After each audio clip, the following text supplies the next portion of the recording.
Թմրամիջոցների ապօրինի շրջանառության դեմ պայքարի հարցում Հայաստանի համար մտահոգիչ է ոչ այնքան ներքին թմրաիրավիճակը, որքան այն տեսակետը, թե Հայաստանը կարող է դառնալ թմրամիջոցների համար տարանցիկ երկիր։ Սկզբանե ակնհայտ է, որ այդ խմբաքանակները նախատեսված չի հայաստանյան շուկայի համար, այլ նախատեսված է միմիայն արտահանման համար, տարանցիկ տարածք օգտագործվելու տեսանկյունից, այո, շատ մտահոգիչ է։ Հավաքական անվտանգության պայմանագրի կազմակերպության անդամ պետությունների թմրամիջոցների ապօրինի շրջանառության դեմ պայքարի իրավասու մարմինների ղեկավարներն այսօր Երևանում տեղի ունեցած նիստի ժամանակ հայտարարեցին, որ աշխարհի, ինչպես նաև Հայաստանի համար ամենից վտանգավորը աֆղանական թմրամիջոցների շրջանառությունն է։ Հայաստան-աֆղանական թմրամիջոցները ներմուծվում են Իրանից ցամաքային մաքսանենգ ճանապարհով։ Միայն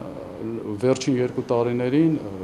մի քանի տասնյակի հասնող նման խմբաքանակներ է հայտնաբերվել, ընդ որում լուրջ խմբաքանակներ երբևէ Հայաստանի Հանրապետության տարածքում նման խմբաքանակներ չի հայտնաբերվել։ Հունան Պողոսյանը չժխտեց, որ Հայաստանում թմրամիջոցների ներքին սպառումը եւս մեծացել է, որոշակիորեն շատացել են թմրամոլների քանակը։ Միաժամանակ նա վստահեցնում է, որ իրավապահ մարմինների կողմից խստացվել են կանխարգելիչ աշխատանքները։ Նարինե Էրիցյան, Արամ Մնացականյան, IPFM։